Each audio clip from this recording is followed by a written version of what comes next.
ሰላም እንዴት ናችሁ ዶቺ? ሰላም ናችሁ? ዛሬ ክፍት ብሎ ነው የመጣሁት። ግን ለምንድነው እናት የሌለው ሰው በህይወቱ ማይሳካለት? እናት ለካ እናት ሁሉ ነገር ናት። የስኬት ምንጭ፣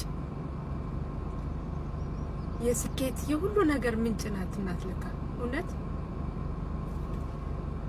ከፍተው እንኳን ስታዋያት ልጅ እንዲህ ነው ልጅ አለውሽ ስትል ምን ያህል ደስ ይላል ማለት ነው። እውነት እናት ያላችሁ ታድላችሁ። እስኪ ያለውሽ በሏት። እውነት አባት ያላችሁ አባት መከታ ነው። እውነት እኔ በጣም ነው የሚከፋኝ። እውነቴን ነው የምላችሁ። እናት ሲኖር እናት አባትም ሲኖር አባት ጸሎት አድርጉልኝ እንኳን ስትሏቸው ልጅን ከክፉ አደጋ ጠብቅልኝ፣ ልጅን እንዲህ አድርግልኝ እያሉ ነው። ሳትሏቸው እንኳን ጸሎት አድርጉልኝ ሳትሏቸው እንኳን የሚያደርጉላችሁ ነገር ማለት ነው። የእውነት እኔ አሁን በጣም ነው የሚከፋኝ። በቃ አላቅም። እናት ከምንም በላይ አባት ከምንም በላይ ቤተሰብ የሌለው ሰው ሁልጊዜ እኔ እንጃ አይሳካለትም። ለምዶን አላቅም። እናትም አባትም ምን ጊዜም እውነት እናት አባት ያላችሁ ሰዎች ያኑሩላችሁ እባካችሁ። አትበድሏቸው እናትና አባታቸው።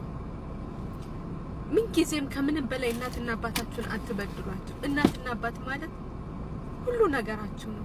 ደስታችሁ፣ ቢከፋችሁ የሚያባብሏችሁ፣ ቢጨንቃችሁ ጭንቀታችሁ የምታዋሩት እናት ከምንም በላይ እናት። እውነት ምንም ክፉ ብትሆን እናት ናት።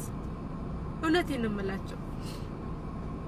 ምነው እናቴ ቆማ ባየኋትና አንድ ቀን የፈለኩትን ተንፍሼ ባወራላት ከዚህ ውስጥ ከአእምሮ ውስጥ ሁሉ ያለውን ነገር ባወራላት ለእናቴ ማለት ነው ትልቅ ደስታ ነው የሚሰማኝ።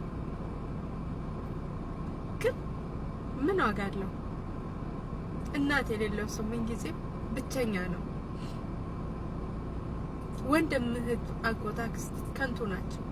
እናት ካለች ሁሉ ነገር አለ። እናት ካለ በሰማይ ምንድነው? እናት ካለች ሩጥ ጀንበር ሳለች ሩጥ እናት ሳለች አጌጥ የሚባለው ነገር አለ። ብዙ እውነት ነው። እውነት ለእናቶቻችሁ ፕሊስ ክብር ስጡ።